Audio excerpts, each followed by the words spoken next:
Welcome into a new edition of the Going Deep podcast. As always, I'm your host, Kevin Masseri, here with Kevin Syracuse. And boy, do we have a Chiefs game to break down.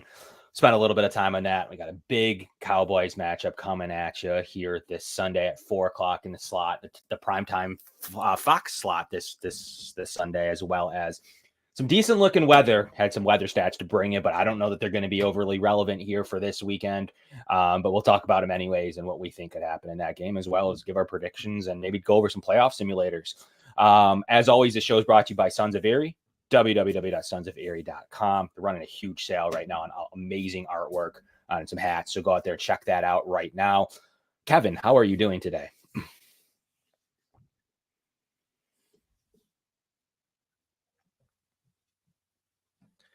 I'm doing pretty well, Kevin. That was a huge win last Sunday against the Chiefs, a season-saving win because we had talked about the repercussions of potentially dropping that game, and that just seemed like it was going to be a game that the Bills were going to find a way to lose. But for once, they found a way to win, and it just felt so good because now it sets up a huge matchup this Sunday in Orchard Park. Absolutely. Yeah. I mean, there's a lot to go over. We're going to talk about the Chiefs game first. I mean, it's probably been beaten to death at the moment, but we're going to get into it a little bit. And the Bills finally get some rewards for some good calls going their way, even though that they were absolutely an offsides call for the Buffalo Bills. It definitely benefited the team, but it was a flag. So I don't think we need to beat that one up too much. And the defense, I have to give it to them. They played fairly well in that game. They caused Mahomes all type of distress.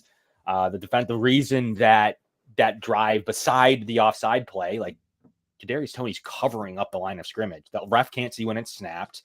It's a complete advantage. He's the guy that went down the field, set a screen to free up Travis Kelce.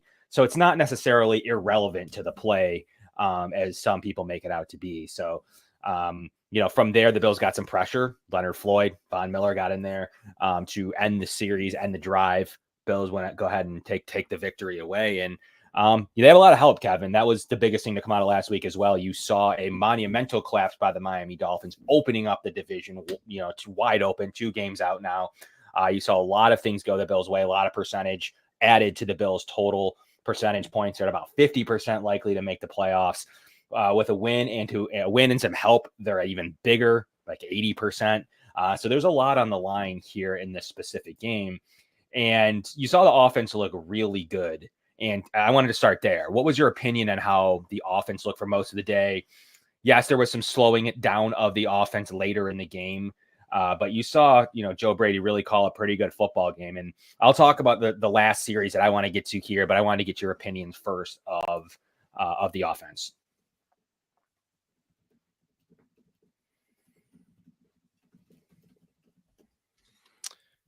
Yeah, I mean, I am really, really happy with what I've seen from this Bills offense ever since Joe Brady took over. And I think the biggest reason is he's figuring out how to use James Cook and Ty Johnson and even Latavius Murray for that matter, where Ken Dorsey just seemed to not be able to understand how to get those guys involved. And that touchdown pass to James Cook, that was beautiful. That's something that I haven't seen the Bills do in forever. And it was like a wheel route, but they put him up the seam. And Cook made up for that drop touchdown pass that he had against Philadelphia a couple of weeks ago. And it was just such a nice thing to see all these different guys getting involved because Diggs was only 4 for 24. Gabe Davis had 0 catches for 0 yards on 0 targets. So that shows that they're getting the production from other guys without having to relying on their top dogs. Yeah, I mean, the offense had Joe Brady's really good with his running backs and tight ends. It's been proven. It's been kind of how he's made his career so far and what he usually strives for. He likes to get his running backs open. Saw a really good wheel concept multiple times.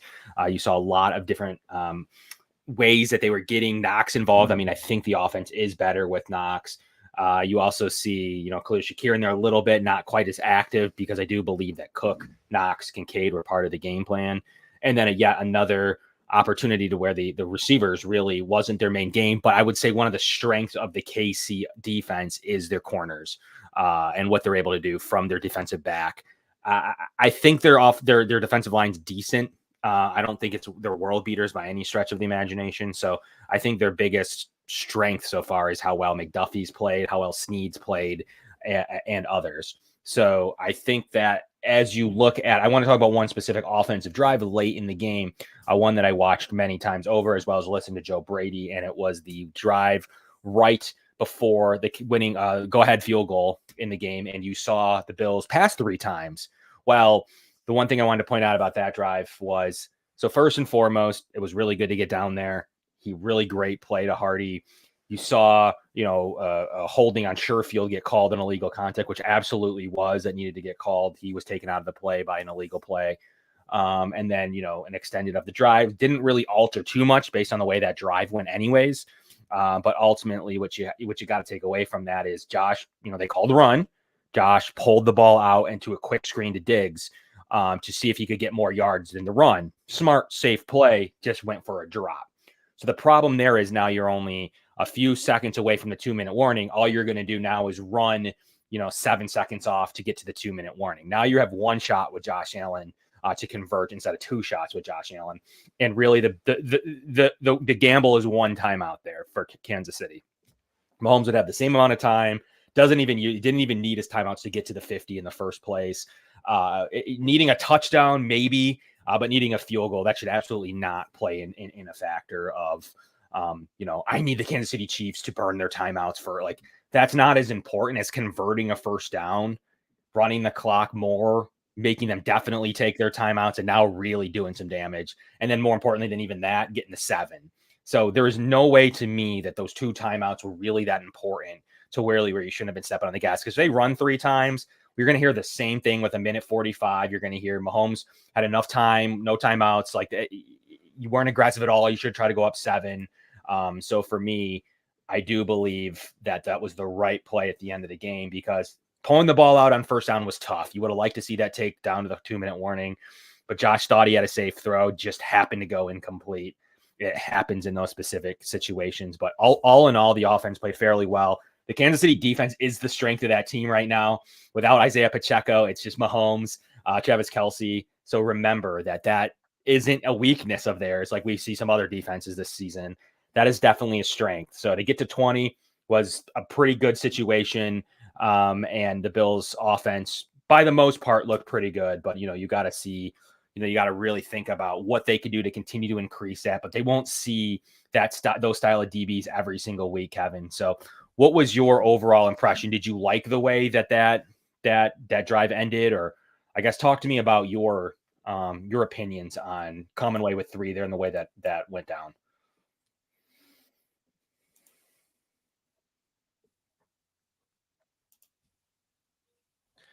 Well, like how I open up the show, I thought for sure that this was going to be a game where the Bills fumbled away. And I was saying you have to come away with a touchdown here. And I didn't like how they handled the 2 minutes and 12 seconds prior to that 2-minute warning. Or should I say those 12 seconds? Because they only ran 3 plays in 12 seconds. And I was saying, give the ball to James Cook, run it into the half.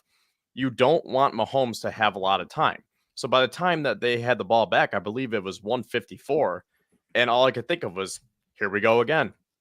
And I just didn't like how they handled that with the clock management. And I thought for sure that this was going to come back to McDermott. And I guess you could say Joe Brady here because he was the one calling the plays. But I was just very, very concerned. And the fact that the defense stood up the way they did, I think that says a lot. And with all the turmoil that the Bills went through this past week, especially with Sean McDermott, man, that had to feel good.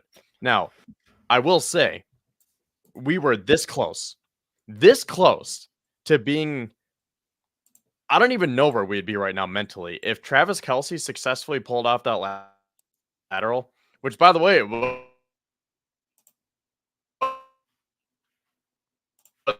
Kadarius Toney who caught that.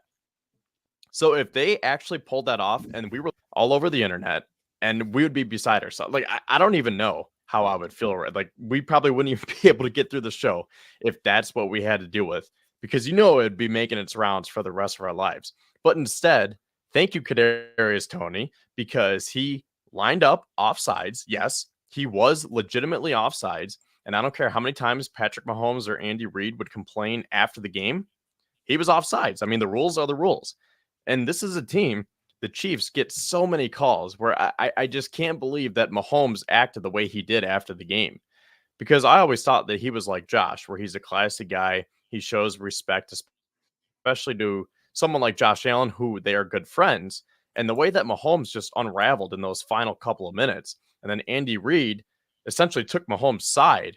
Now, he was probably trying to protect his player because he knew that he was throwing a tantrum on the sideline. So he didn't want to go into the press conference and say, yeah, no, that was a good penalty. My quarterback is just losing his mind right now. So he was probably trying to protect him a little bit. But I think a lot of people lost respect for the Chiefs. And I mean, rightfully so. Now, I should say that Mahomes did apologize to Josh and they're fine. But I think that you're seeing a different side to the Chiefs now. And, they're 8-5. They're not as dominant as they used to be. And again, this is a team who has gotten so many calls over the years. If you go back to the Super Bowl last year, when James Bradbury got called on that hold, I mean, that was terrible. So the fact that they're complaining, saying that, oh, the refs are taken away from one of the greatest plays by one of the greatest players in NFL history, I mean, that didn't sit right with me. So I'm just so happy that the Bills were able to hold on. It's a huge win for the organization, huge win for Sean McDermott, and a huge win for the fan base. Yeah, I mean, look, I think it motivated them. The players all had McDermott's back. It was written, it came out last week and was written like a hit piece. And I think that was written prior to our show last week. So we didn't really talk about that much. But it was not a good situation. I think that Ty Dunn played off of the, approval rating of McDermott last week. It had never been lower, in my opinion. So he knew when he was dropping it on a Thursday before a game, really do or die game in a situation to where everything's left on of all times, release that in the offseason. That's perfect offseason article. People can talk about it. They can kind of decipher it. There's no football to watch.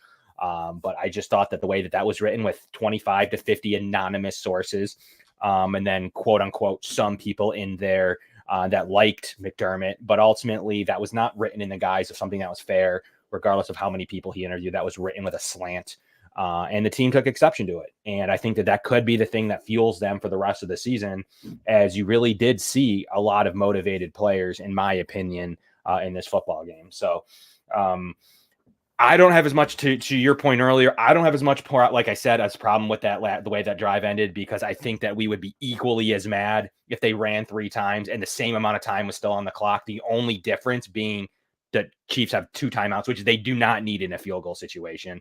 Minute and 45 is a ton of time for Patrick Mahomes to get 40 yards. It's not that crazy.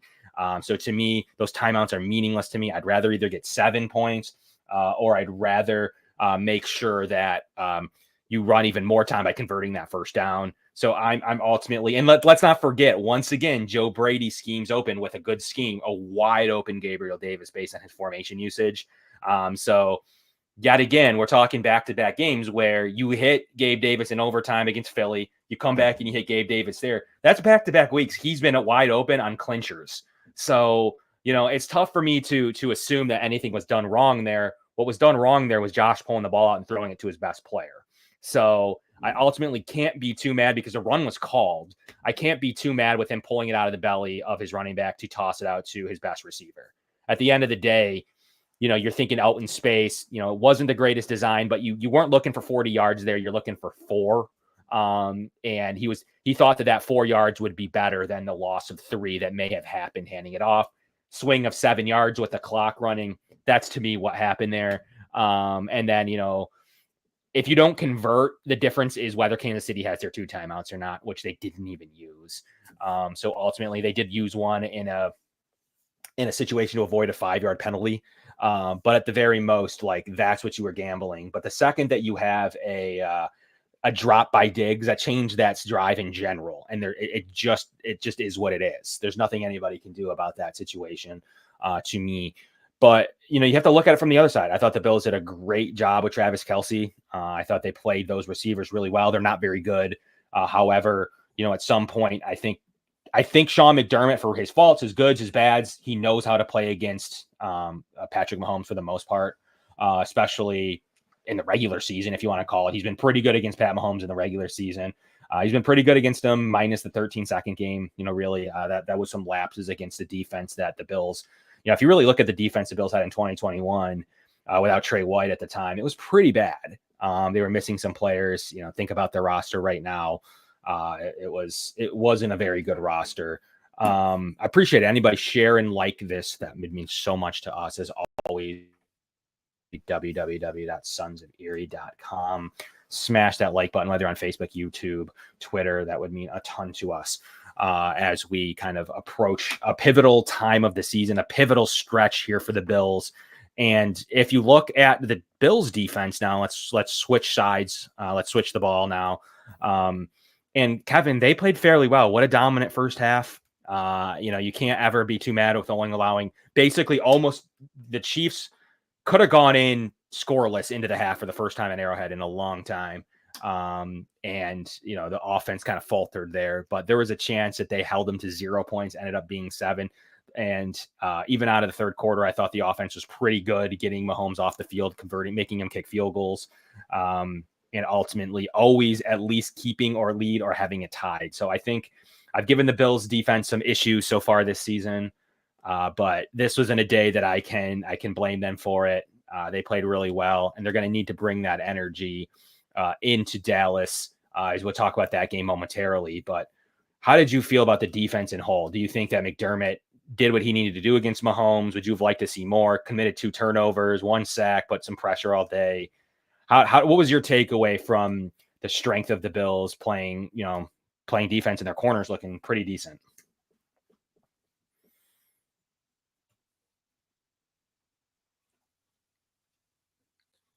Yeah, I think anytime that you can hold Patrick Mahomes, Travis Kelce, and Andy Reid's offense to 17 points, you have to feel pretty good. And, the stat that I found this week is that Sean McDermott is now 4-1 against Kansas City in the regular season, with his defense only allowing 18.6 points per game.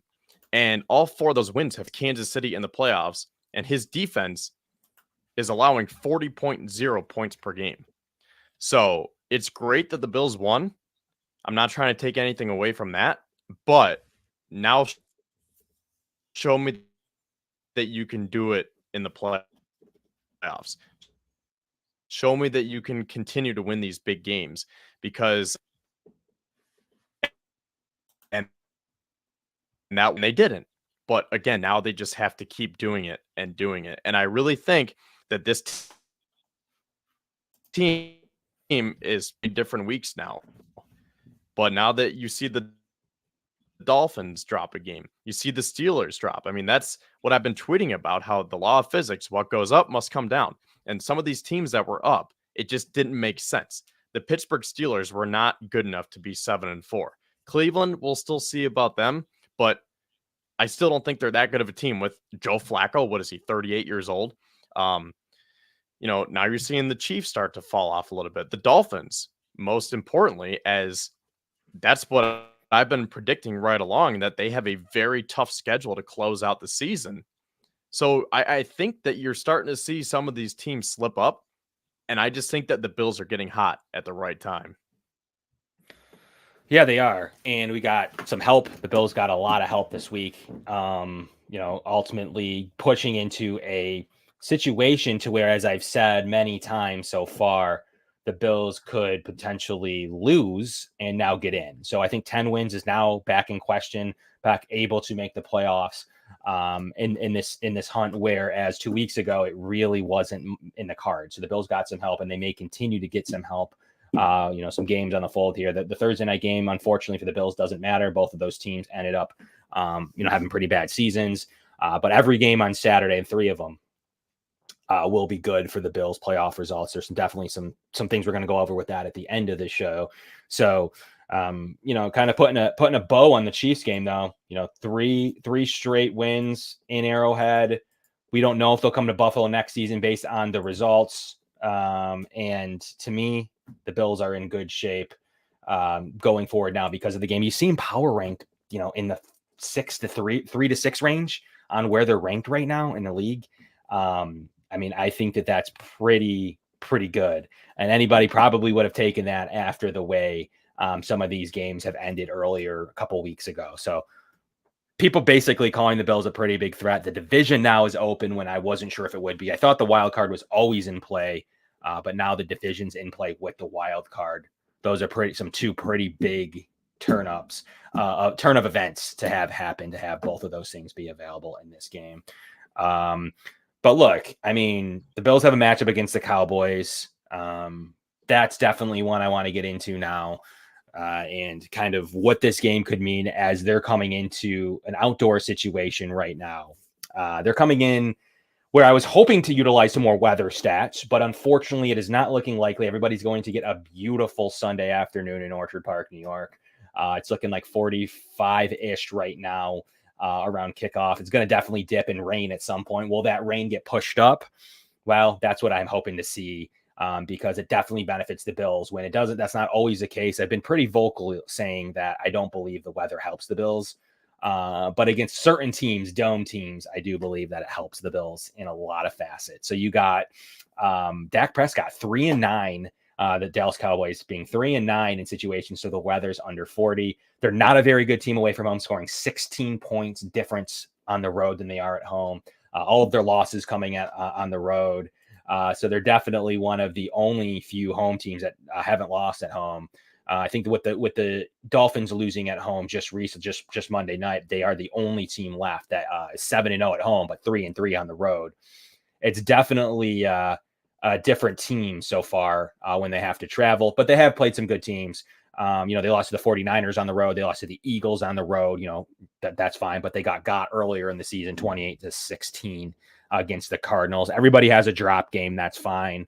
But what version of the Cowboys are you going to see?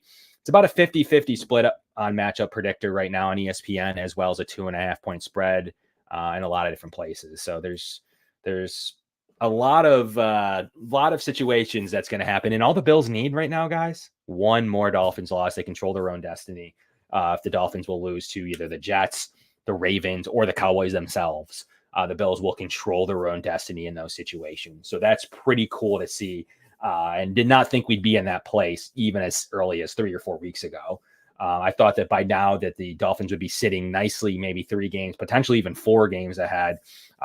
This was a time for the Dolphins to go ahead of 4 games ahead of the Bills, with the Bills playing in Kansas City, them playing at home against the Titans. There were scenarios where they were coming out of that exchange 4 games up and basically having it locked up, magic number being 1. And now it's completely opposite. The complete opposite happened to where, by all accounts, that week 18 game should matter, even if the Bills are still just a game behind them. I do believe that week 18 game will have definite playoff implications. And I do believe that it should, and it very well could have division expectations, and it might get the flex. I wouldn't be shocked if the AFC East is up for grabs, as well as maybe playoff spots.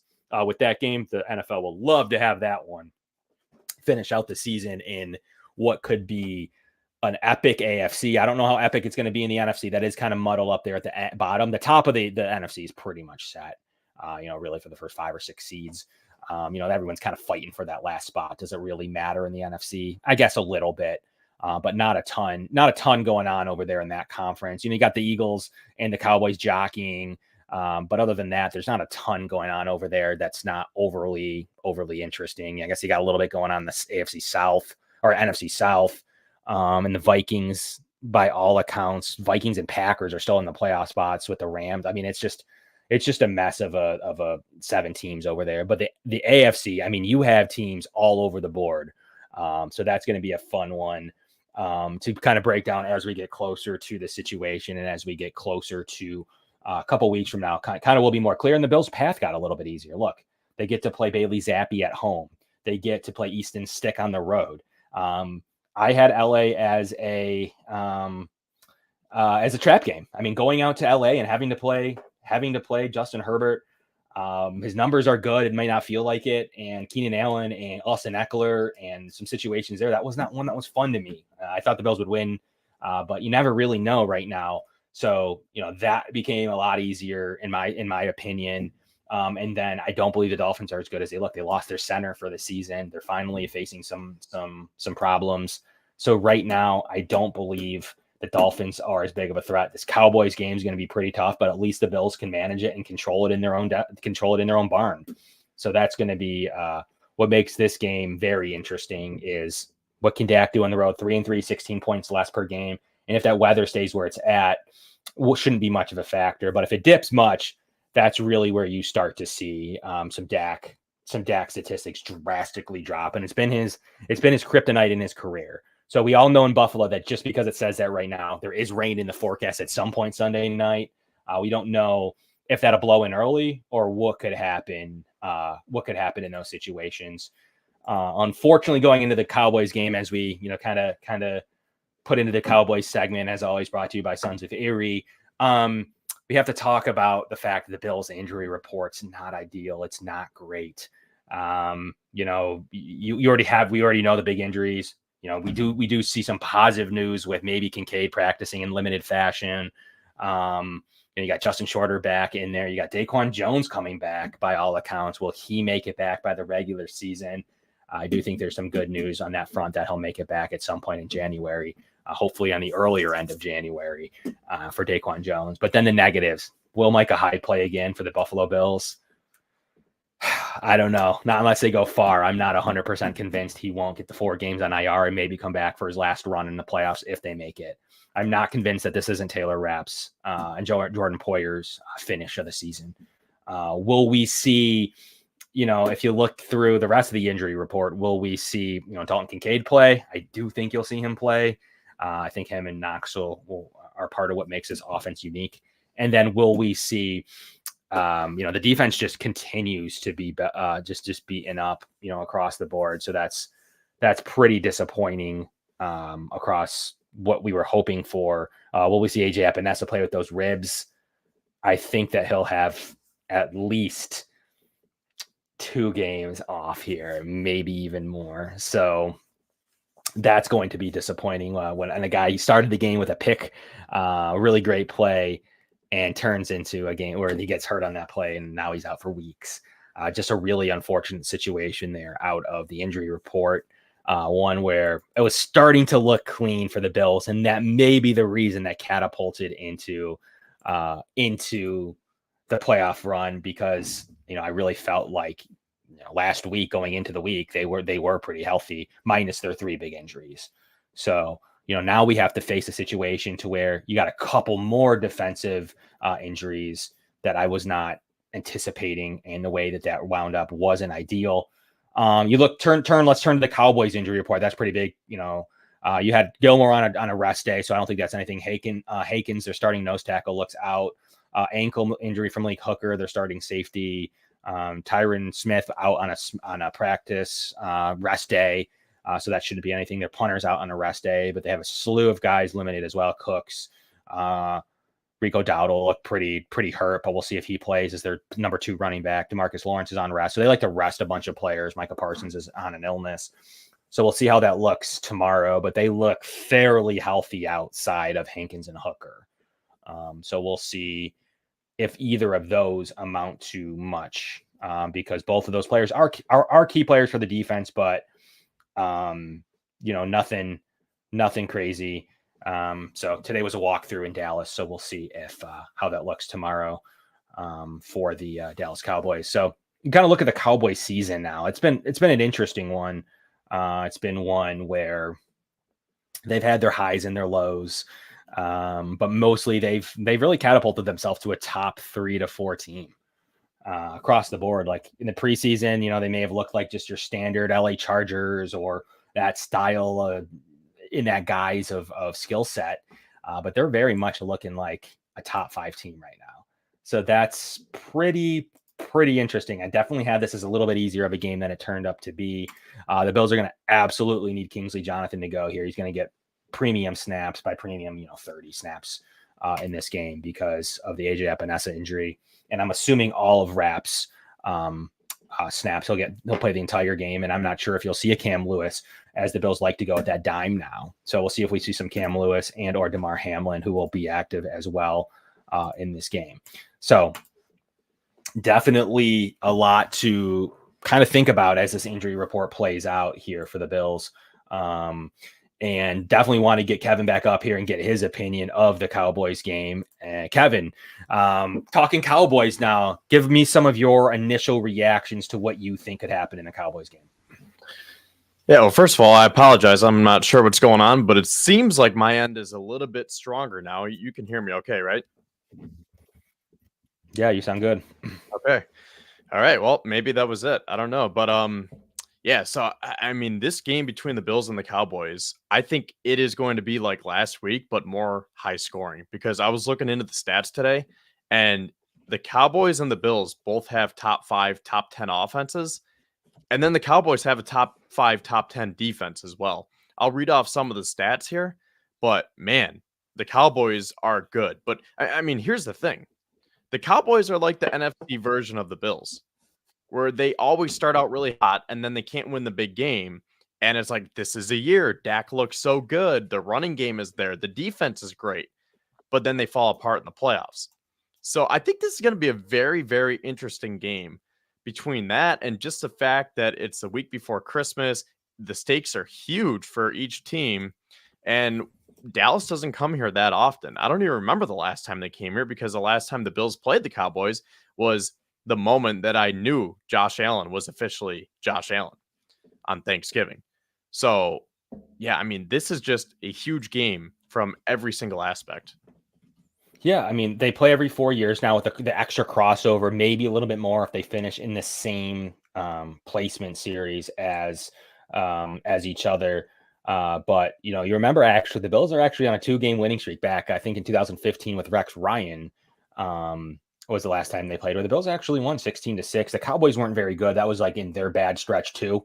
I think they were playing a backup quarterback at the time. They weren't, the last time they were here was a boring late in the year game, December 27th, similar fashion. And you're talking Carlos Williams, Dan Bailey, and Dan Carpenter, Mike Gillislee type of game. I think it was all field goals until a long Mike Gillislee touchdown run. You know, they were so rolling like Darren McFadden and Kellen Moore. It was, man, they were not good then. I mean, that team was not a very good football team at points in the 2000s. But and then obviously we know the game you mentioned, the 2019 win. So the Bills are on a 2-game winning streak since, you know, really that I think of the Romo game where the Bills were also winning that one, that Romo came back and, you know, they were down 2 and then got the onside kick, and then they kicked a really long field goal to win the game on a Monday Night Football game.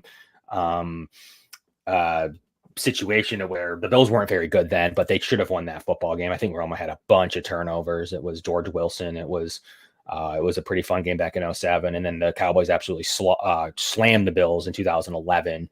I don't remember a ton about that, but it was a pretty big blowout at the time. But really in the last 6 games, you know, since the 90s, it's 3-3. This isn't a one-sided affair either way. So most people don't really remember it. Like, you don't really think of it that way. Maybe you think the Cowboys have been better than the Bills because of the Super Bowls, but really dating back to the 80s, I mean, they haven't played a ton in their career. It's 8-5 Dallas lead. But if you take away the first 3 times they ever played before 81, like since 1984, it's definitely a 5-5 affair. So there's really not a big traditional history between these two teams in any of these situations. And 2 of those wins for the Cowboys were in the Super Bowl. So the regular season games is definitely, you know, regular season games since the 80s is definitely in the Bills' favor. So that's definitely an interesting note. They just had a little bit of run on the Bills in the early 2000s when obviously post Jim Kelly, when the Bills, before Josh Allen, when the Bills lost to pretty much everybody consistently. So definitely not a huge history here between the two teams. And now you bring in Dak Prescott, an MVP candidate. He is him, Brock Purdy, Jalen Hurts, Josh Allen now sneaking his way back into it. You know, maybe Lamar Jackson. I mean, you're talking about situations to where you're seeing 2 quarter now. I mean, he is absolutely in the top 7 quarterbacks now, Dak Prescott, and rising. So what is your opinion on Dak Prescott? And Kevin, tell me about, do you think it's a situation to where, you know, this offense is going to be so tough to beat that it's it's going to be a tough one for the Bills. I think it's going to be tough, but I think that they can definitely do it. Now, I apologize if I missed this, but I saw your tweet earlier about how the Cowboys don't have the best record in cold weather climates. Have you talked about that yet? Yeah, I stated earlier that I would have liked to see the situation to where that was more meaningful, because it does look like it's going to be in the 40s at least somewhere. But we never know in Western New York. It does not take much, a night before, 2 days before, for that forecast to completely change. And there is rain lingering in the system. So will that make it here on Sunday or not? Generally, I'm not looking for weather elements, but yeah, we talked about how generally the weather isn't an advantage for the Bills, but it could be against a team that's used to a dome and is 3-9 in wet games under 40 degrees. Well, I think that's a good segue into looking at some of these stats that I was talking about here. So I'm going to try sharing my screen. Hopefully that the connection doesn't get knocked out in the process here. But while I pull this up, Kevin, do you have a rough idea? I know I kind of talked about it a little bit here, but do you have a rough idea of where Dallas is ranked, and the Bills for that matter too? Yeah. I both box score related. I have seen the numbers, definitely saw the numbers you put up, and then obviously on advanced statistically, they're fourth in DVOA right now, 6 offense, 5th defense. So they're top 5 by most metrics, and they have a soft schedule. Hasn't been the world's biggest schedule. They finally got a win, like Miami, not like Miami. So their past schedule rank right now, Kevin, is 30th. It's been that easy. Future schedule ranks a little bit harder, not much, mainly because they're playing the Bills, but the variance score is pretty variance, meaning that they have a high volatility on their advanced statistics just because of the way that their weighted DVOA looks right now in the situation, and definitely are playing better. The results are being a little bit better than they're playing. So advanced wise, Kevin, they're 4-6. And then obviously you have the box score stats up right now. Yeah, so let's look at the offenses first. So total offense, Cowboys are 4th, the Bills are 5th. Passing offense, Dallas is 2nd, Buffalo is 5th. Rushing, Buffalo has a slight edge here. They come in at 10th, and the Cowboys are 11th. And Dallas is 1st in the league in scoring. So they're averaging 32.4 points per game. And then Buffalo is still top 5. They're averaging 26.8. So these are 2 high-powered offenses, and the Bills are still on the incline here since Joe Brady has taken over. So let's look at the team defense stats now. So in terms of total defense, Dallas is ranked 3rd. Buffalo is 14th. So you're starting to see a little bit of the separation here. Passing defense, the Cowboys rank 5th. The Bills are 11th. And then rushing, they both fall off a little bit. Cowboys are not top 10, so they are 13th. And then the Bills are 19th. A slight drop for them in previous weeks. But then scoring, the Cowboys are only allowing 17.9 points per game, which is 4th. And then the Bills are at 18.8, which is 6th. So it kind of seems like the Bills are easier to move the ball on. It's just that they can tighten up with that bend but don't break mentality. Whereas the Cowboys, it seems like they are tough and very hard to move the ball on throughout the whole series. So you might have a little bit more luck, and especially for the Cowboys' sake with Brandon Aubrey, their kicker, who is just magnificent. So just based on those numbers, it seems like the Cowboys will be able to move the ball on the Bills better than the Bills can move the Cowboys. But that's why Sunday's going to be so interesting. Yeah, advanced wise actually makes their defense even better than those numbers. 6th in against the run, 6th against the pass, 5th overall. So yeah, in a lot of ways, those advanced statistics are better for the Bills. 15th overall DVOA on their defense, 14th against the pass, and then against the rush, they are 18th. So, definitely a little bit of a difference there, but that goes to show, like, look, they're going to be playing this game without Micah Hyde, probably AJ Epinesa for the most part. Then you're talking about obviously the 3 on IR and Jones, Milano, and Trey White, and you're looking at, no joke, 5 starters. You're looking at 5 starters, half their defense. There's no stretch by saying half their starting defense is out of this game. So the Bills were able to help a little bit with obviously the emergence of Bernard anyways, who would be a starter, but the emergence of Rasul Douglas, who's been good. He had some really good reps, obviously not against the world's best receivers, but played that Jets game was such a solid football game there for Rasul Douglas against, Zach Wilson, who's now the reigning AFC player of the week. And you're rooting for him once more. The New York Jets are playing the Miami Dolphins. And for the most part, you are big Jets fans again, because Zach Wilson, if he's able to get it done, that really opens the door, whether the Bills win or not. It really opens the door to a big finish here in the final 3 games after these games. But the Bills have a big one that they can really control their own destiny for the most part. They need one thing to go right. Most people were confused by what I was trying to say, was that in order to control their own destiny, Dolphins fans didn't really like the wording, but in order to control their own destiny, the Bills need one thing to go right. I didn't say they do currently. They need one thing to go right. The odds of them all not going right are 1 in 1,000. So really, they control their own destiny. If you're someone that likes semantics and you like technicalities, they do not control their own destiny currently in this situation. But they do, and I'll get into a little bit more of that here momentarily to wrap the show. We're going to get into some scenarios. We're definitely going to get into some predictions. So we'll get into all of that here in kind of the 10 to 10 minute range. So I still want to talk a little bit more Cowboys and CD Lamb and their weapons. Now, they're definitely one of those teams that always seems to be, the new breed of having a really good offensive line. I heard, watching Zach Martin. He's definitely not the Zach Martin of old. He's not the Zach Martin from 2018, 2019. He's definitely the aged version. He was drafted in the first round in 2014. Terrence Steele's definitely a liability there on their offensive line. Tyler Smith and Terrence Smith have played really well. Tyler Biadasz has struggled there as well. So they definitely aren't perfect there on the O-line. But Cooks and CD Lamb are really useful. They don't have Gallup isn't what he could have been. I really thought he'd be a good fringe weapon.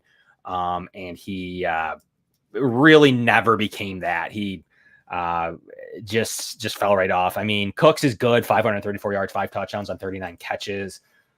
Nothing that isn't as scary either as he has been in his past.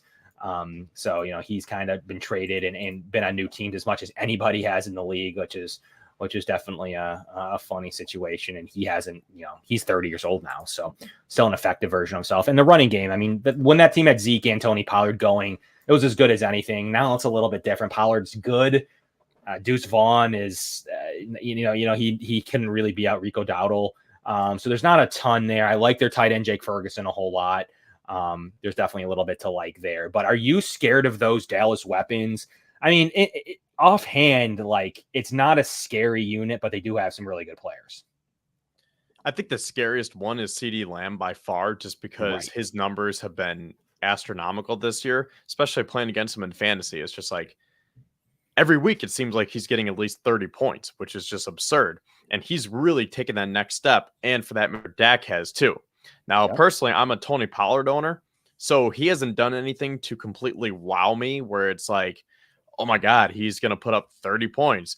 He's usually at a consistent 15 points. So I don't think that the Bills necessarily need to be scared of Tony Pollard, but they need to be watchful because they use him a lot of different ways between running and passing, because the Cowboys are very good at screen passes. So I think the Bills are going to have to be ready for that. I think the main target here that I'm zoning in on is CD Lamb, because, that's going to be Rasul Douglas, right? Yeah, absolutely. Yeah, he's definitely going to be Rasul Douglas. To your point, 4.1 yards per carry for Tony Pollard. He's down really almost a whole yard off his average and a whole 1.1 to 1.3 yards per carry off of his last 2 years. So his running the ball ability is definitely down now that he's the lead back. Only 5 touchdowns there as well. Doesn't have a receiving touchdown. Is fairly effective, as you mentioned, in the receiving game. 49 catches for 285 yards. Solid running back, but not one that overly moves the needle for me. Just a guy that I don't look at him any differently than that tier of Devin Singletary type of guys. He's good. He's in a good team. Maybe a touch better, but I don't look at him as a huge step up from some of those guys that kind of sit in the middle of the NFL in their production. You got like Alexander Madison. You got all those guys, Javonte Williams. You just got a bunch of guys that are pretty decent, but nothing that really you need to watch him and make sure you cover him in the screen game. The Bills play a lot of screen teams. The Chiefs are one of the best ever. So it's not like the Bills luckily got to go back to back with a couple teams that like to use their running backs out of the backfield. And then you got Michael Gallup, who has shown some flashes in his career, hasn't been good for many, many years now. Just really a receiver 3, receiver 4. But it's a guy that I always thought would be better. And they went out and acquired Brandon Cooks and don't really have a ton behind those 3 either. They went out and drafted Schoonmaker, a guy I thought would definitely beat out Jake Ferguson, but Jake Ferguson, has come on. He's definitely been a really good football player here for the Dallas Cowboys, but Terrence Steele has been a disaster. They normally have that right side of the line pretty shored up in years past. Terrence Steele's not very good. He's definitely a liability, and Biadasz is an average center. So they do have some. It's not all perfect over there on the Dallas offensive line, which has been known to be really good. The Bills are still number 1 ahead of the Cowboys right now in pass. So it's not been clean as they're used to over there, even though obviously Tyron Smith, Zach Martin, Tyler Smith, all 3 of them are still pretty good football players. But the 2 of them, they still have 2 weaknesses on their offensive line, which they're not overly used to on the Dallas side. But you turn to the defense now, and if you look at the Dallas Cowboys defense, and it's good, could it be even better with Trayvon Diggs being in it? But they've gotten a lot of production for the most part from Deron Bland. Had a crazy stretch of pick sixes still going this season. Micah Parsons, DeMarcus Lawrence has been good. Marquise Bell, their linebacker, has been really good. Malik Hooker, who's hurt at the moment, we'll see if he's able to go. Would be a big loss for them. It's been good. So they've definitely had some solidly playing players. Stephon Gilmore obviously has made himself a career here late in his career, playing pretty good. Their defensive line to me isn't great, which is funny coming because they have 2 good defensive ends. I don't think their interior is overly good. Now you're missing Hankins. So that does affect you when you're playing Mozzie Smith, a guy that couldn't get on the field. In his rookie year, he's looking a lot like Kyer Elam, a guy that hasn't played very well in his 215 snaps. Definitely hasn't really broke the lineup a lot. We'll see if we see him a good amount. Neville Gallimore plays a bunch. Chauncey Golston, they're not very good. Anybody behind their 2 starting edges don't really scare you. Dante Fowler hasn't really developed into much since his first 3rd overall pick just 8 years ago. So, it's definitely a defense that has some top end talent, but has its weaknesses as well. And then they have a really good kicker in Brandon Aubrey from Notre Dame. So a guy that's been banging long field goals. So it's definitely a weapon to have there for the Cowboys in this game when they may need it if they get stopped. So if you're looking at that Dallas defense, does anything stick out to you, Kevin? Yeah, it does. I heard today that the Cowboys play man coverage over 40% of the time.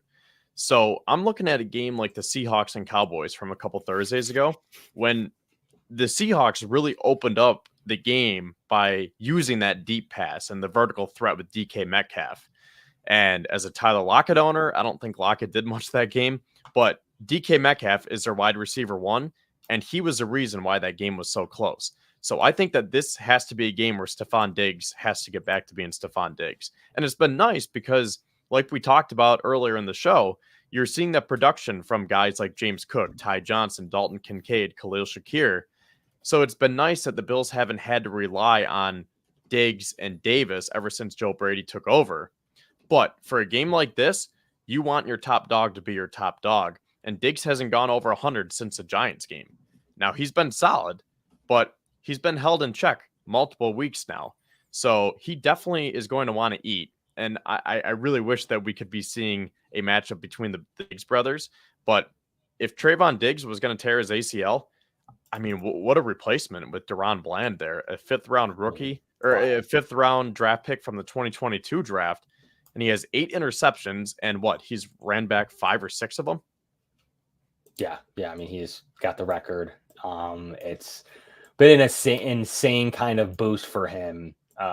It's something we'll never see again, but I don't want to say pick sixes are lucky, but they're kind of like fumble recovers, and how far you return the interception is definitely something that I think is an interesting statistic. I don't think it's definitely like all just because you made a good interception. Sometimes it does go your way. So let's kind of segue that into constructing the game plan here for the Bills, because going off of that point, I think this is going to have to be a game where Josh Allen puts the team on his back.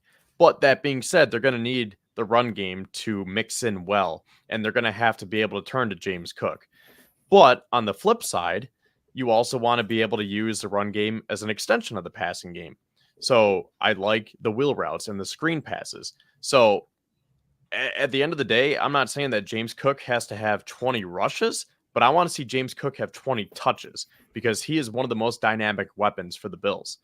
That being said, going back to my Diggs point, I think this is a game where you have to target him at least 10, if not more times.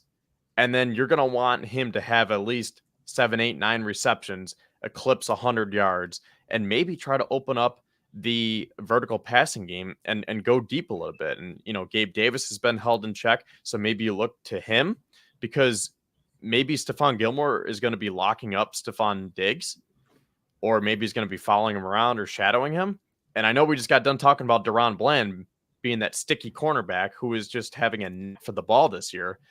But Josh might be inclined to look at Davis a little bit more this week because Gilmore has been really solid. Or if you look underneath, that's again where Dalton Kincaid, Khalil Shakir, and James Cook come into play.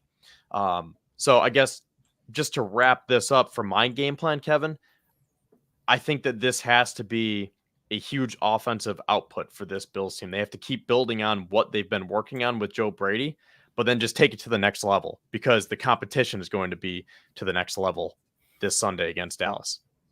Yeah, for me, I think the Bills need to do a little bit of everything. This is a good Dallas team. I don't think a team that's going to win out to go into the playoffs. They still are tied with the Eagles. The Eagles have a really soft schedule, and at the moment could have the tiebreaker because the Cowboys lost another NFC game to the Cardinals. So we'll see how that all plays out there for on the NFC side. But more importantly for the Bills, I think they need to construct a game plan that not only keeps the Dallas offense off the field. I think Joe Brady's been really good at running the ball at James Cook. Could it be a Leonard Fournette game? I don't know. They've been still using Ty Johnson a lot.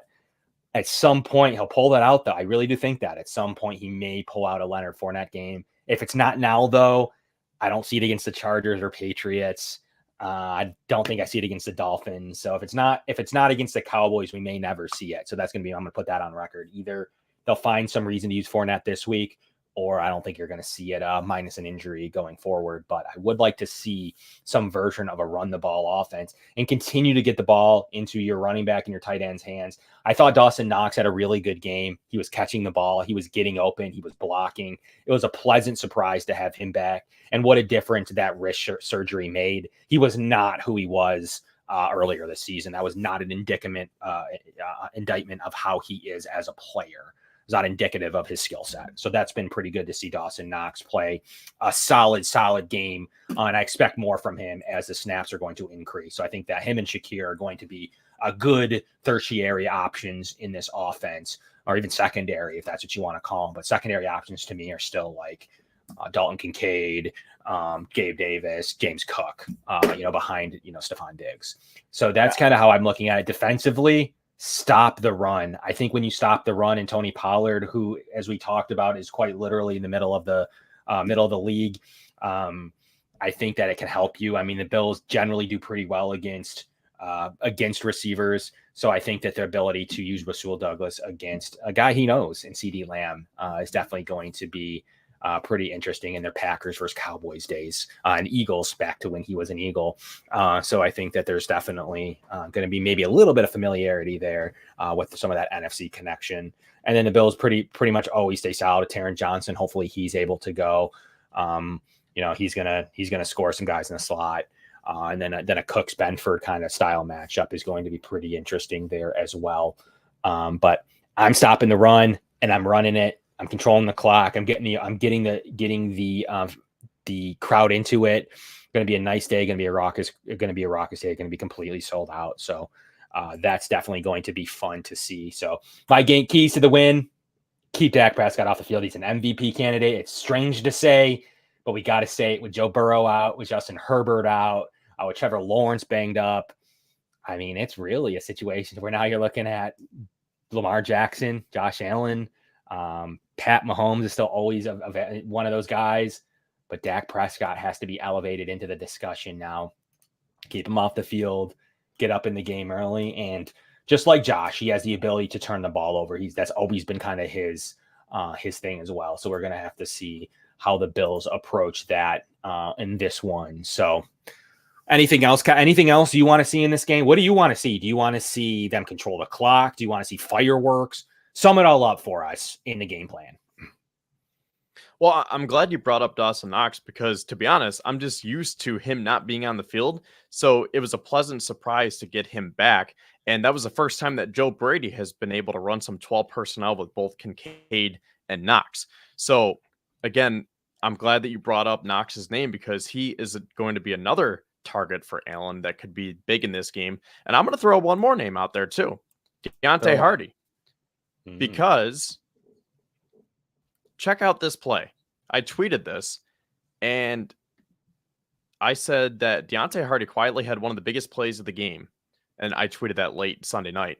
But it was 3rd and 5 from Buffalo's 35-yard line, and Hardy caught this beautiful 25-yard pass from Josh Allen to extend the drive and set up what turned out to be the game-winning field goal. And I think a lot of people forgot about that because Josh just made so many plays, and you're thinking that the insane play that he made on the opposite sideline where he was falling out of bounds and somehow flicked it 20 yards down the field to Latavius Murray. I think naturally our minds go to that possession and say, oh, well, because Josh made that play, we were able to kick the game-winning field goal. But they were actually forced to punt on that drive because they had all those penalties get called back. So this was on the ensuing drive because the Bills defense did their job and they got the ball back. And then this is when Deontay Hardy made that game-changing play. And I think, like I said in the tweet, that is quietly one of the plays of the game right there. So if they can find ways to use Deontay Hardy again, I am all for it. I like it. Josh Allen, 48 career rushing touchdowns as well. Does that rear its head into this game? I think it might. This might be a home Josh Allen running game. 10 touchdowns already on the season, just 2 away from 50 career touchdowns. That's impressive. He's approaching territory that we've never seen, as well as 163 touchdowns. He's approaching that 200 touchdown mark as well that he'll hit next season. So definitely some fun statistics popping up. Josh Allen's still completing 66.9% of his passes, 3,400 yards. I mean, he has close to 3,800 yards. He is over 3,800, close to 3,900 yards and 35 touchdowns. If the Bills were a little bit higher in the standing, cleaned up maybe a little bit of the turnovers, he would be your MVP. Still has time to do it if the Bills run the table and do secure a 2 or 3 seed in this with not a bye, but with a division win. I think you could see him go from he's already up to the 5th best odds. I think he can catapult into the top 2 pretty easily with that kind of finish. And he's going to want to show it in front of his fans. I mean, he's been away from home. They haven't played at home since that Jets game that he dominated with Joe Brady. Since then, they've had the Eagles game bye, Chiefs games. It's been a month, roughly 4 weeks since he'll be on the field again in front of his home fans with Joe Brady. So it's going to be fun to see. I like Joe Brady's energy. I think, it wasn't his best second half. Played a pretty good first half, scoring 14 points. You'll take any game where you're averaging 28 points a game. Only 6 points in the second half of the game, but still played fairly well. You showed the play, did control a lot of the reason that they were able to even get into that timeout situation was because of the way the offense was able to still move the ball in that game. So do have to give credit for that and time of possession. They played pretty well, even in a couple of their field goal drives against the Chiefs. So I think it's time, Kevin, that we get into what I want to do is get into our score predictions of this game. Then we're going to talk briefly, maybe on our final segment, we're going to get into some playoff scenarios and what the Bills need to do, as well as some wrap up thoughts. So let's start with predictions now. Then we'll kind of get into our last to kind of cap off this Chiefs/Cowboys discussion, and then we'll get into kind of our segment about the playoffs. So, do you want you kick us off this year? This game so far, I think that we've both been pretty good. You predicted you're 3-0 now because underneath the new Going Deep Buffalo format, because you've predicted them all. I'm 2-1. So kick us off. I didn't even realize that. I was gonna say I can't remember what our records are because it got so murky in the middle between us having this new show and then the Bills just fumble in the bag. But yeah, okay. So I guess I'm 3-0. I think you took back the lead with the Eagles one anyway. So I do know that you're probably, I mean, you're like 9-3 or something, or 8-4. You're like something like that, picking the 8-5, maybe something like that. So let us know, like, what are you thinking right now? I think you're 9-4. I'm 8-5. So tell us what you're thinking in this game. I think this is going to be another high scoring game. And by another, I mean, this is going to be similar to the Philly game, because who would have thought that it was going to be 20-17 against Kansas City? I mean, if you told me last week the Bills need 18 points to beat Patrick Mahomes, I would say you're crazy. So to their credit, it was a low scoring game, but I think this is going to shift back to that high scoring game, because I know that the Cowboys have that tough defense. And for the stats that we laid out, it seems like they're tough to move the ball on, especially when you have guys like Micah Parsons and then Deron Bland and Stephon Gilmore on the back end. But I think that the Bills offense is clicking. Josh is really settling in. And, they asked at his press conference today how he used that John Wick line saying, I feel like I'm back. And he said, like, yeah, I feel like we are getting settled in, but there are still plays out to be had. And, we're still going to get better and grow from it. So I think that going back to my point earlier about how some teams are cooling off, the Bills are heating up. And I think no matter how good this Cowboys defense is, it's going to be hard to stop Josh Allen, especially at home. And when you have guys like James Cook and Ty Johnson, and now Dawson Knox comes back into the fold, I think they're just going to throw so many different things at these Cowboys that naturally you're going to see the points increase. Now, on the other side, I think that the Bills defense can give up some yards and some points, as we've seen, but I think that they also can make the big plays when they need to and really buckle down, like we saw last week in Kansas City. So, all that being said, ultimately, I see the Bills winning this game 34-30. I think it's going to be high scoring, but I think ultimately Josh gives the defense the lead once again, and the Cowboys, I've been predicting field goals the last couple of weeks, and I know I was right. Actually, I was right both weeks with, just a 3-point either defeat or victory. But I'm going to say that the Cowboys are going to need to drive the length of the field and get a touchdown to win. So for that reason, I'm saying Buffalo 34, Dallas 30. Yeah, that's like 5 out of the last 7 games where the other team has had the ability to drive the field and win. If that happens, which is beside the Jets game, and it might even be 5 out of 6. I have to go back and look, but the other offense have had a lot of chance to drive through the field, and they've been successful, minus the Giants game, what ended at the 1, and the Chiefs game that ended in turnover on downs. So, I mean, other than that, they have faltered in this situation, but maybe they righted the wrongs last week against the Chiefs in a 1-score game finally. But they seem to play the Chiefs well. I mean, the Bills beat the Chiefs. Josh Allen's the only one to beat him Patrick Mahomes 3 times in the regular season. Pretty impressive stat, in my opinion. That's not one that goes, Brady didn't get beat at home 3 times very often. I don't know that Mahomes will lose 3. 3 of their 11 losses are to the Bills at home. That's insane. They only play once a year. They don't play, and that just started too. Like that just started in really 2020.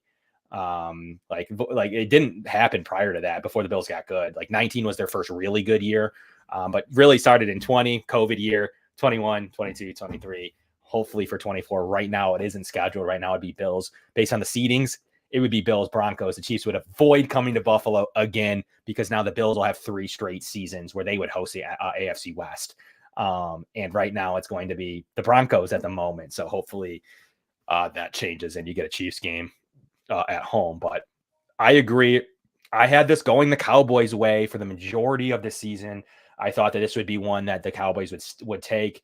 The Bills have already taken a game in Arrowhead that they needed to win this game, to stay alive in this. They can get through a loss. It is not the season. They had saved their season with an AFC win last week. They cannot lose to the Patriots or Dolphins in most situations. They can avoid elimination or serious ramifications. It would still put them behind the 8 ball with a loss. However, I think the Bills get closer to my score prediction of 12-5. I do think that going 11-6 is still in the cards. Winning 5 straight, 6 of 7 with the bye week. They always go on these runs at the end of the year. 7-6 in 2021, the year everybody remembers. Big win coming off of that Bucs game back then after overtime.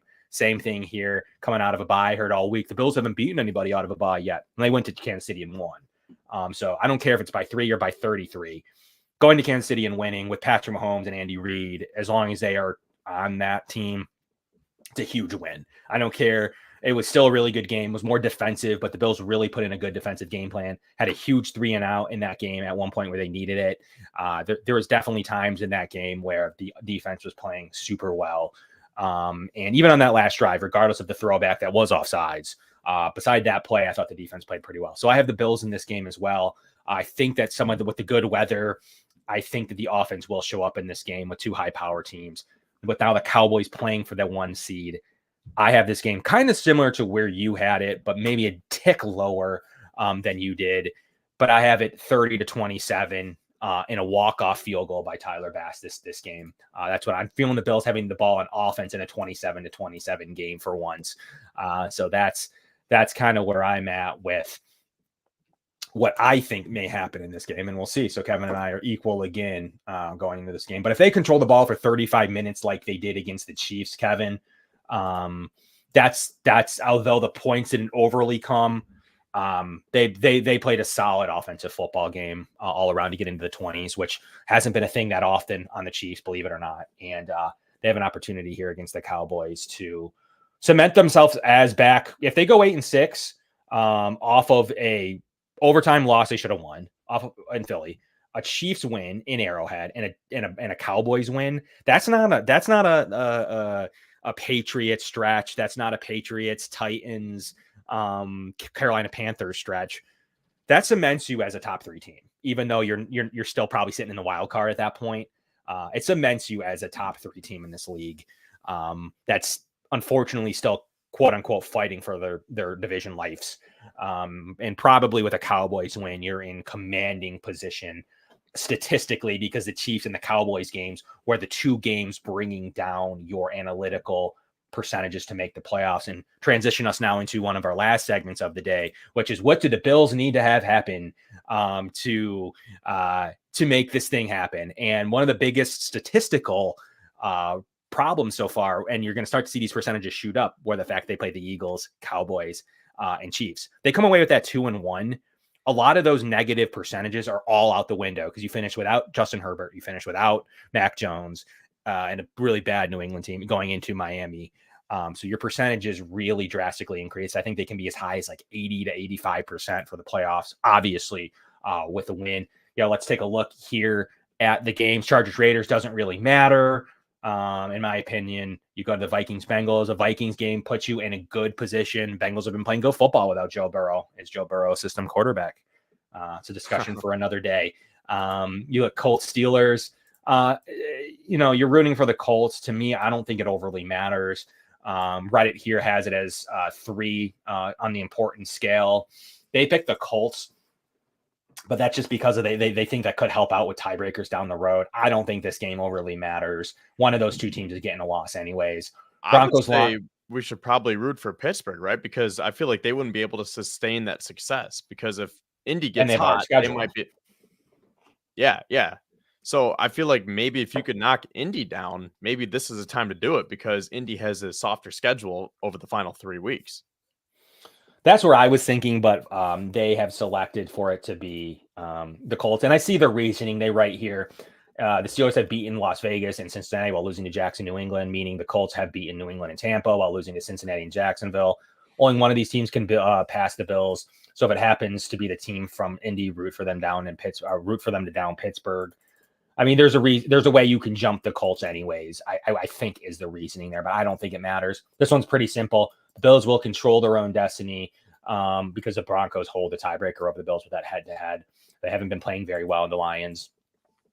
But this is a pretty high importance game if the Lions go ahead and win that game.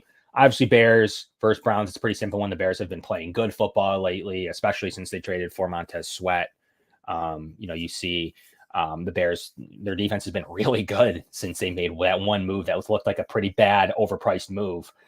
It's really the trade deadline's kind of turned their season around, which has been kind of interesting compared to the previous season when they went in and acquired Chase Claypool, which was a pretty bad trade.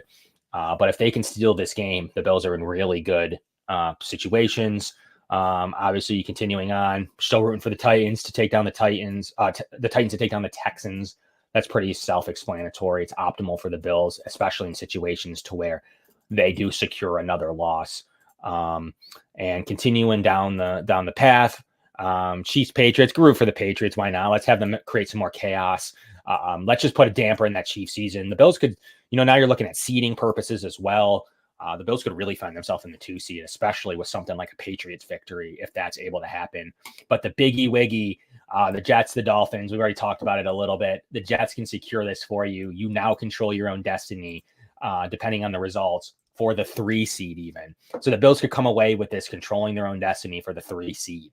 As high as the 2 as well, if you can get a Chiefs loss. If you get a Chiefs loss in this game, and then obviously let's scroll down, some of these games don't matter at all.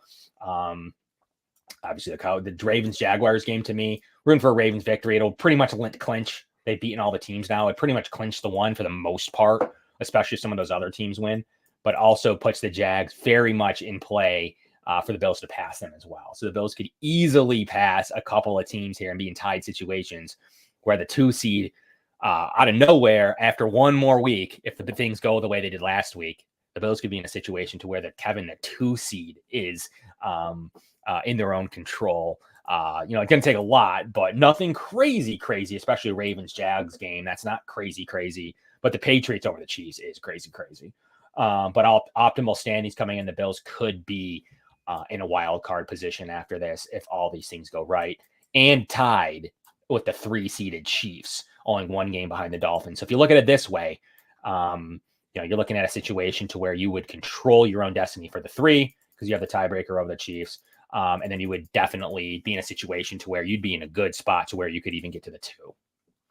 Would knock out the 1 though. But being back in the 2 or 3 would still be a friendly situation for what Bills fans are hoping for. With a loss, they could still have hope in the division, but you're probably now looking at the 3 to 4. Which I think anybody will take at this time. Kevin, what are your thoughts on that rooting interest rant? Well, I mean, if we could have another week like we did this past week, that would be insane, because I was so shocked that New England beat Pittsburgh, and then the Jets beat the Texans, the Titans beat the Dolphins, and that's kind of how I want to segue into our final takeaways here, if you're ready for it, Kevin. Let's do it.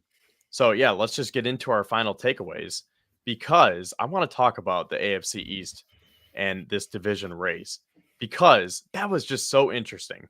So we haven't really talked about that game too much, but what were your thoughts watching that game? Because personally, I'll just say, let me tell you my side real quick. I was up in Buffalo. I had to pick someone up from the airport. So as I was waiting, I was watching on the fantasy app. I'm trying to get updates. I had Derrick Henry in fantasy, and I was playing against Mostert and Jalen Waddle, and it was getting close. I'm like, okay, for real life and for fantasy, come on, tighten up, baby. Let's go. So then Derrick Henry scored, and I was like, oh, this is actually closer than I'm thinking. And then I was expecting the Dolphins to pull away. And then sure enough, they did. The Titans just looked like they were totally giving it away.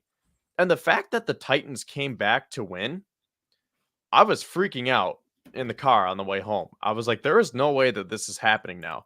Like, fantasy aside, whatever, cool, I won. But for real life, the fact that teams were 0-767 since 2016 when trailing by 14 or more points with under 3 minutes to go, and Will Levis, the rookie, who kind of reminds me of a rookie Josh Allen, just doing absolutely whatever it takes to win, lowering the shoulder, being a complete dog on the sidelines and on the field. I mean, that was insane. And I've never liked the Titans, but I loved them on Monday night, because watching the Dolphins fall off the cliff like that is just music to my ears, and I'm sure everyone else's too. Because, again, they haven't beaten a team with a winning record since September 25th of 2022, and that was against the Bills when they had like 20 players drop out from the Heat. That was a big Heat game. So I've been saying this right along that the Dolphins are due to cool off, and now they have to play the Jets. And Zach Wilson looks pretty energized now that he's playing stress-free football. And then they have Dallas, Baltimore, and Buffalo. That is one of the hardest schedules to close out the season. And I'll just say this before I let you jump in here, Kev. But I said it before, I'll say it again. If the Bills can get past the Cowboys and they are 8-6, all things considered of what we had to go through this year, it is a totally different season for those final 3 weeks because now Justin Herbert's done for the year. So you would like to think that that's an easier game. The Patriots at home, that should be an easier game. And at that point, if you're 10-6 with all the momentum and the Dolphins are, I said originally 11-5, but maybe even they're going to be 10-6 and the division is on the line in week 18, man, do I like my chances. Yeah, to kind of capitalize on my thoughts, I just always have this feeling like the Dolphins are going to beat these bad teams. But the thing that trumped that feeling for me was that how bad they are in December. Tua started his career back in 2020, 2021, through some of those struggling years before they kind of picked it up after firing their coach, 6-1. So they were beating a lot of bad teams, the post Brady New England's, the Las Vegas's, the Giants, the Jets, the Saints post Breeze, that kind of thing. But lately in the last 2 years, Tua is the only victory he's had in December was his most recent victory against Washington, a team that looks terrible. It was his first December victory in a couple of years now. They haven't beat a team with a winning record for 410 plus days in the Bills, and that's been the only one since the 2020 season now. So it just is a struggle for them. Excuse me, the 2021 season. It's a struggle for them to get not only winning records, which they're going to start facing here after the Jets, as well as December. He's 1-5 in games in December in his most recent memory, and we're talking about losses to San Francisco last year, the Chargers last year, and that Chargers, the Bills, the Green Bay Packers, and the Tennessee Titans, only beating the Commanders. So to me, I think it's a situation that leaves us wide open. AFC Player of the Week. It's definitely a situation to where I don't think they should have ever gone to Boyle. I really like Zach Wilson. He's not a top 10 quarterback. I took a lot of heat for saying that. I thought he's like the 18th to 22nd ranked quarterback. And I really do believe that. I think that's where he sits. And we've seen him beat the Bills at times because he's efficient. Yes, there's games where he looks terrible, but he's efficient. And he's efficient more than he looks terrible. And he wins games. Eagles, Bills, Texans. I mean, they win games at times when he's efficient. So he can do it. And I think that he can beat up this banged up Dolphins team that is now kind of starting to feel that final December. Here it goes again. Are we going to even win the division, let alone make the playoffs, let alone get knocked out with all this bunch of teams? They're going to start pressing here. When if they beat the Titans and they beat the Jets, even though they had 3 hard games, they were still in commanding position. But now they're starting to press a little bit to see if they can get it done against the Jets, a divisional opponent who does play pretty well in division games that aren't the Patriots. So that's kind of my takeaway. And yeah, what a great game for it being a game where there's really no relevance for many people except for either the 1 seed or the Bills. It turned out to be a fantastic finish. One of the all-time chokes of that we've ever seen. I mean, you read the statistics. One of the all-time chokes. That game's at 1:00, so we'll know the results like most of them before the Bills kick off. So at the end of the day, Bills could be in a playoff spot alone, and the Bills could control their own destiny for the 3 seed, all within 1 week. Well, really two weeks from turning around from being the 11 to controlling their own destiny into the 3 seed. And the final thing I wanted to bring up here, not my favorite predictor, as everybody knows. I complain about it because they changed their percentages overnight for no reason. They claim they run thousands of simulations, hundreds of thousands of simulations. Their percentages change quite frequently with different situations. 66% it goes up to with just a Bills victory. But if you look here, we talked about the importance of a 9% game swing between a win and a loss at the Lions game. That's a pretty big one. The Vikings game then becomes a pretty big swing game. And you can start to see the puzzle come together. And I think that this site's a little bit more negative for really where it sits. If the Titans are able to do it again, the Jets games that we've talked about here, and let's say for some reason that the Patriots get it done, the Ravens will get it done, in my opinion. I mean, you're sitting pretty in a negative end. You're at a 78% chance to make the playoffs, Kevin. So there's a lot to look forward to. Where they were sitting at around 18%, and I heard all of this. The Bills were in single digits to make the playoffs. They upped that 60% potentially from Sunday to Sunday with 2 games being played in between. So keep that in mind, and that's just with 1 game and a Bills victory going forward. So things are looking on the up and up here for the Bills, and one where they would control their own destiny. So that could be fun. The funnest thing to come out of this week would be a win in a control your own destiny situation. So we really appreciate everybody tuning in. Kevin, what are your thoughts? You feeling pretty good about what could potentially be an 80% scenario Sunday night? I really do feel good. And I alluded to this early in the show, but I want to finish by talking about this and just trying to encapsulate everything here. I love the way that the Bills responded to the whole Sean McDermott drama last week. Now, say what you want about the article, because I don't think it's proper of us to really talk about that article. But regardless, that team rallied behind their coach, and the GM rallied behind the coach, and the owner was in there. And that was just great to see, because that could have literally unraveled and just blown out our season right there. Because if that team wasn't as tight knit as they are, they could have said, wow, coach really said that. Some of these guys who haven't been on the team for that long would say, that's my coach. What? And that could just be so toxic. And that's why it seemed like such a random time for that article to come out, because that could have been the finishing touch on the 2023 Buffalo Bills. But the fact that they banded together and had their coaches back, because let's be honest, everyone makes mistakes. And by all accounts, McDermott is a good man. He goes to church. He's a good family man, and he's never had these problems before. Now, that doesn't, excuse him for some of the accusations, whether they're true or not. I don't want to get into that. But at the end of the day, the team rallied behind their coach. And I think that this could really springboard them moving forward, because that's one of those events where it could either end your season or it could propel you. And that aligns with everything that I've been saying right along, that this team is going to get hot at the right time. They're going to rip off 5 straight wins and win the division. And the third thing that it ties into is how I was saying earlier in the show, the law of physics. What goes up must come down. And some of these teams that have been up that we've been really questioning, like the Dolphins, the Steelers, even the Broncos and the Bengals, they're due to cool down. And I'll throw the Texans in there too, for that matter, with CJ Stroud, Nico Collins, and Tank Dell being injured. Tank Dell done for the year. So I think everything considered, I think that the Bills are right where I want them to be, because the Bills are best with that underdog mentality. Buffalo versus everybody. And I think that when their backs are against the wall, that is when they play their best. And if they are angry enough, look out for the Buffalo Bills, and specifically look out for Josh Allen, because this could be scary. The numbers are very favorable for Bills. And if you look at the box scores and say, well, this is only a 7-6 team, what do we have to worry about? Well, you're going to be sorry that you said that. There you have it. Great quote here by Tim.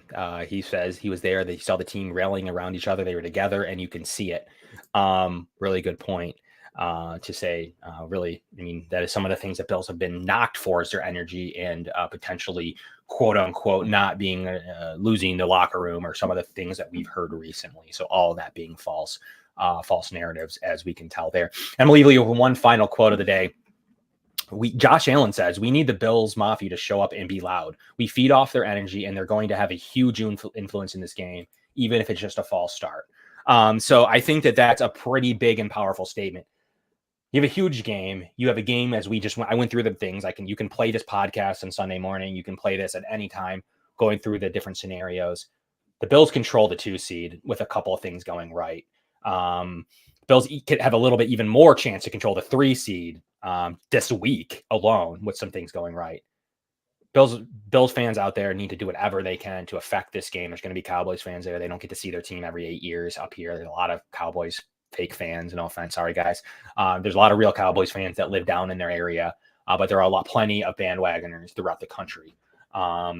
They've been a historic team, but there's no better way to cement yourself as a team to beat the team behind really the Ravens and the 49ers, to beat the Cowboys at home in a situation to where the fans can help do something like that, even if it's as simple as a false start. So get out there, support the team, be loud, be proud, and bring home a win, because we're going to have a fun show here at 7:00 next Tuesday talking about the 2 seed rather than because the 1 seed will be out of hand by then, especially with the Ravens win. We'll be talking about a 2 seed rather than talking about what 100% scenarios we need in the final 3 games to go right. It'll be a much funner edition with the Bills victory, and you guys can help support that. As always, this show is brought to you by Sons of Erie, www.sonsoferie.com. Get out there. That have this. I mean, this thing's half price. I mean, this thing's like $29.99 or something. Get out there, check it out with some great holiday shows. Smash that like button on Facebook. Smash that like button on YouTube. And for all of our on-demand listeners out there that listen on Apple Podcasts and Spotify, we appreciate you. And thank you so much for being part of this journey. One that didn't have a lot of hope as soon as 3 weeks ago, after that Jets game through Joe Brady, now seems to have scenarios to where you're 80% likely for the playoffs and a path to control your own 2 seed. Seems like a master flip in just 3 weeks. And rightfully so. It's great for the NFL to have the Bills in there over some of these teams that don't have quarterbacks. So we really appreciate everybody tuning in for this 90 minutes. I'm Kevin Nasseri. That's Kevin Syracuse from the Going Deep Buffalo show on the Built in Buffalo podcast. And lastly, look out for some amazing giveaways coming out. Both ends. We're going to be doing a lot of stuff from Built in Buffalo. We're going to be having some signed jerseys, some signed balls, some signed cards. You saw a Dalton Kincaid card for his amazing work with the Autism Community Summit Center. Check them out and what they're able to do. Actually, Dawson Knox wore cleats to support the Summit Center. Or excuse me, Dalton Kincaid wore cleats to support the Summit Center, which was a great, as supported on our show here on the Going Deep Buffalo show. He wore cleats to support autism acceptance and awareness. Check them out because they can use every dollar of support, and we really appreciate Dalton Kincaid doing so in that game as well. I tweeted out a card that is really rare card, jersey card, and we're going to have so much more. So we really appreciate everybody supporting us and being here for us on the Going Deep Buffalo, especially from the Built in Buffalo network. We have some fun things planned. We have a hecka lineup coming out towards you. We're leading some charges with new shows, so it's going to be fun. We got the Buffalo Blitz that air on Tuesdays. We got the Bills Chat Pod. We have so much other good. We have the Buffalo Basement airing over here on the Built in Buffalo podcast network on Thursday. So we have a lot of fun stuff coming at you over here, and it's never been a funner time to actually have some great content with some great content producers. So we'll check you guys all out next Tuesday, and hopefully we're talking about 2 seed scenarios and not how we can scrape to the 7. So from Kevin, that's Kevin. We'll be back at you Wednesday at 7:00 right here on YouTube and Twitter and Facebook, and we look forward to talking more then.